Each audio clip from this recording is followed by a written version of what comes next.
રીતે તમારું વર્તું છું, તમે શું સમજો છો મિસ્ટર? કેમ કેમ કરો ખોટી વાત કેમ કરો છો ભાઈ? લડાઈઓ કરવાની છે તમારા? શિક્ષણના ધામને તાર કરતો બનાવ સામે આવ્યો. સરકારની ઢીલી નીતિના કારણે સરસ્વતીના મંદિરનો હવે ખુલ્લેઆમ વેપાર થતો જોવા મળી રહ્યો છે. અવારનવાર શિક્ષણને કલંકિત કરતા કિસ્સા જાણવા મળે છે, છતાં પણ કોઈ બદલાવ આવતો નથી. અનેક સામાન્ય પરિવાર આ સિસ્ટમમાં પીસાતો જાય છે. અનેક રજૂઆતો છતાં રૂપિયા અને વગના કારણે મદમસ્ત થઈ બેઠેલા સંચાલકો નીતિ નિયમોની ગોળીને પી જતા હોય છે, જેના કારણે આપણા શિક્ષણનો સ્તર દિવસો દિવસ ઘટતો જાય છે અને સંચાલકોનો સામાન્ય પરિવાર પર દબાણ કરવાનો ગ્રાફ વધતો જાય છે. સામાન્ય બાબતને લઈને અરવલ્લી જિલ્લાના મોડાસા તાલુકાના ટિન્ટોઈ મુકામની એક શૈક્ષણિક સંકુલનો બનાવ સોશિયલ મીડિયા પર વાયરલ થઈ રહ્યો છે, જેના કારણે શિક્ષણ જગત પર ખૂબ મોટી માઠી અસર પડી શકે તેમ છે.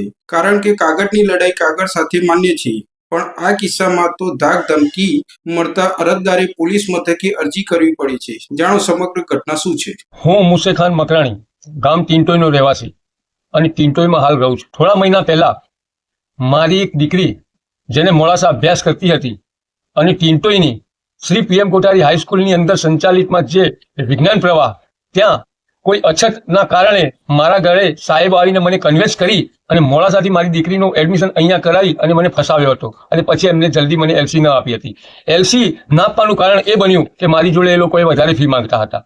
જે મેં એફઆરસી જોઈ તો એફઆરસીના મુતાબિક સરકારે એફઆરસી 27,500 થી 30,000 સુધીની એફઆરસી નક્કી કરેલી હતી. તે છતાં હું 35,000 લઈને ચાલ્યો. આ લોકોએ મને ના આપી. પછી મેં ડીઓ સાહેબની મંજૂરીથી કહેવાયું કે સાહેબ મને નક્કી કરી આપો કે મને એફઆરસી કેટલી છે ને કેટલા પૈસા ભરવાના. એમના કહેવાથી મેં જે પૈસાની રકમ થતી હતી મેં ભરી દીધી. પણ મને શંકા એવી લાગી કે સ્કૂલની અંદર જે તે શિક્ષકો ભણાવે છે એ અમુક શિક્ષકો લાયકાત વગરના છે. અને એવું પણ લાગ્યું કે ગ્રાન્ટેબલ અને નોન ગ્રાન્ટેબલ એક શિક્ષક બંનેમાં નિમણૂક છે. જ્યાં પત્ર વ્યવહાર મારી જોડે કર્યો એ લોકોએ, જે મેં આરટીઆઈ કરી હતી 28/8ના રોજ પ્રથમ, ત્યારથી મને ખબર પડી કે ભાઈ આ સ્કૂલની અંદર ગ્રાન્ટેબલમાં પણ એક જ આચાર્ય અને નોન ગ્રાન્ટેબલમાં પણ એક જ આચાર્ય નિમણૂક કરેલો છે. એનાથી મને શંકા ઉત્પન્ન થતી જાય છે કે કંઈક ગલત થઈ રહ્યું છે. જેના અનુસંધાને મેં આરટીઆઈઓ કરી હતી. પછી છેલ્લે જાતે આ લોકોએ મને કોઈ આરટીઆઈનો કોઈ જવાબ નથી આપ્યો. મેં નીચલી કક્ષાએ અપીલ કરી, ઉપલી કક્ષાએ પણ બીજી અપીલ કરી. તેમ છતાં આ લોકોએ હજુ સુધી મારી આરટીઆઈનો કોઈ મને ખુલાસો જવાબ આપ્યો નથી. અને હું જાણવા માંગતો હતો કે આ લોકો અંદર શું થાય છે, શું નથી થાય છે. એક ટિન્ટોઈનો ગ્રામજન, એક ભારતના નાગરિક તરીકે મારો હક છે આરટીઆઈનો, જે મેં માગેલી હતી. મને આ લોકોએ અંદર ખાનગી ઘણા બધા પ્રેશર કર્યા, કન્વિન્સ કરવાની કોશિશ કરી, બધી રીતે પ્રયત્નો કર્યા. છેવટના થોડાક દિવસ પહેલા, 2-4 દિવસ પહેલા મારી ઉપર ફોન કરી અને મને ખોટી ધમકીઓ આપવામાં આવી છે. જેના અનુસંધાને મેં જાણવાજોગ ફરિયાદ ટિન્ટોઈ સાહેબશ્રી પોલીસ સ્ટેશનની અંદર મેં મારી જાણવાજોગ ફરિયાદ આપી છે અને એની નકલ રવાના પણ સાહેબને મેં કરી છે. તમે, તમારો પ્રશ્ન છે, તમે લડો છો તો આ અરજી કેમ કરાવી છે? હું કેમ કરાવું ભાઈ? એમના જાતે કરેલી છે. કેમ? અરે તમે જ કરાવી છે. તમે કોણ કે છે? કોણ કે છે ભાઈ? સારી રીતે તમારું વર્તું છું, તમે શું સમજો છો મિસ્ટર? કેમ કેમ કરો ખોટી વાત કેમ કરો છો ભાઈ? લડાઈઓ કરવાની છે તમારા? અરે મેં થોડી લડાઈ કરાવડાવી છે. એ તો કાલે પેલા સિકંદરભાઈ છોકરાને કરી હતી. એ તો તમે તમારે હાઈસ્કૂલમાં, અરે અમારી મરજીની વાત છે ભાઈ. એ મિસ્ટર, તમે એમને ન બોલો. ખોટી વાત નહીં કરવાની. ખોટી વાત નહીં કરવાની. એ એમની મરજીથી કરેલી છે. મારો કોઈ મતલબ નથી. તમારે નામની અરજીઓ કરાવો, એના નંબર કરાવો છો. હે? એના નંબર ઉપર અરજીઓ કરાવો છો. મેં થોડી કરાવડાવી છે. કે મેં નો છોકરો છે ભાઈ? તમારા કાકા છોકરો છોકરો છે? મારું શું કામ સમજાવવા પડે? મારું શું કામ સમજાવવા પડે એમને કે ભાઈ તમે કરજો કે ના કરજો? અરે જેને જેમ કરવું એમ કરો ભાઈ. મેં નથી કીધું કે તમે અરજી કરો. આખું ગોમ છે, જેની મરજી ફાવે ને એ કરો. હજી હું મારી સામે તમને દબાઈ રાખ્યા છે. કા છોકરો જવા દો. અરે હું આજુ ખાઈ નડ્યા છો પાછળ. ભાઈ જુઓ સલીમભાઈ, મારી વાત સાંભળો. તમારા કાકાની મેટર હોય ને, કાકા છોકરાની મેટર, મારી જોડે આ વાત નહીં કરવાની. મારી જોડે આ વાત નહીં કરવાની. તમારે નહીં આવું, તમારે રમતી કરો. તમારે મેં તાકાત હોય એટલું લડી નાખો.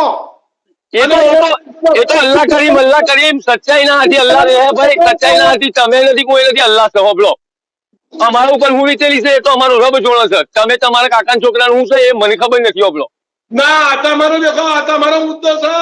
એ જો નહીં. મારા મુદ્દામાં તો મૂડ લડું છું. મારા મુદ્દામાં તો મૂડ લડું છું. એટલું એનું કામ કર્યું છે એ એસાન બરાબર છે. ભાઈ એ તમારા આપસનો મામલો છે, મારો કોઈ મતલબ નથી. હું મારા મુદ્દા પર અટલ છું ભાઈ. હું છું ગામના નાગરિક તરીકે. આ ભીખલા જેટલા છે ને બધાને પતી નાખવાનો છું. હજી મને ચેડું છે ને મારા ઘરમાં ડાકો ડાલ્યો છે ને એમના ઘરમાં ડાકો પડે. તમારે જે કરાવવું હોય જે કરવું એ કરી શકો છો. હું ગામના જો કે તું સલીમભાઈને ચોખવટ કર. એ તમારો પ્રશ્ન છે સલીમભાઈ, એ તમારા ઘરનો પ્રશ્ન છે. તમારો ભાઈ છે, તમે જાતે જઈને કહી આવો ભાઈ. જેને મારી જોડે જો એ મારો ભાઈ નથી, એ તમારો ભાઈ છે. હોબળો, મારો ભાઈ નહીં, તમારો ભાઈ છે અને ગામનો જ નાગરિક છે. એ 50 જગ્યા પર અરજી કરવા જાય તો કઈ મુફે પણ એને રોકવા ના જોઈએ. કઈ મારું સંબંધી થોડો છે હું રોકવા જાય. અને તમે ગલત કરતા હોય સ્કૂલમાં તો સ્કૂલમાં બંધ કરો ગલત કરવાનું. શા માટે ગલત કરો છો? ચોરીઓ બધી કરવાની એ બધી શા માટે કરાવડાવો છો? બધું ખોટી વાત. ચોખવટ કરી દે અને તો હું લેવાનો છું જીતો.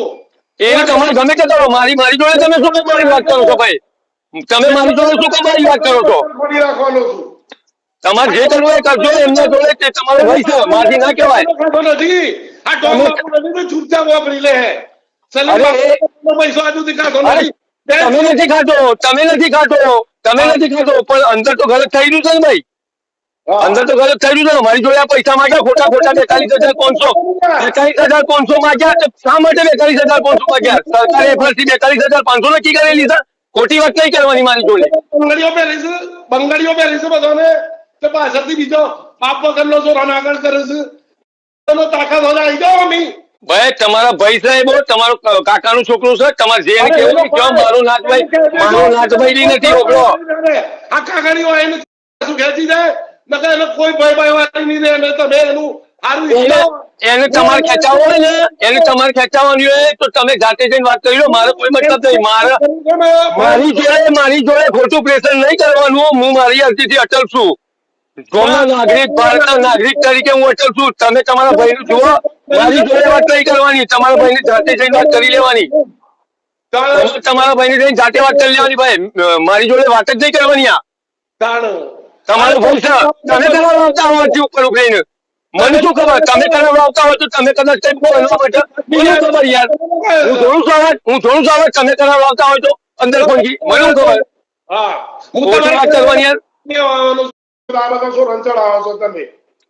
જો તમારે જેમ કેવું એમ કહો. હું મારી અરજી પર અટલ છું. તમારે ઘેર આવવાનો છું. અરે તમે સમગ્ર ઘટના બાબતે અરજદાર સાથે ટેલિફોનિક સંપર્ક કરતા તેમણે જણાવ્યું કે મારી દીકરીએ અભ્યાસ પૂર્ણ કર્યા પછી લિવિંગ સર્ટિને લઈને જે સંસ્થા સાથે અવારનવાર ઉતાર ચઢાવ થતા હતા તો તે ડિપ્રેશનમાં આવી ગઈ હતી. આવા અનેક કિસ્સાઓ છે જે શિક્ષણ જગતને તાર કરી રહ્યા છે, જેમાં અનેકનું સુખદ સમાધાન થાય છે તો આંશિકનું નિરાકરણ ન આવતા ગંભીર મુદ્દાઓ પ્રકાશિત થતા હોય છે. આપને અમારી આ સ્ટોરી કેવી લાગી તે કોમેન્ટ બોક્સમાં જરૂરથી જણાવશો.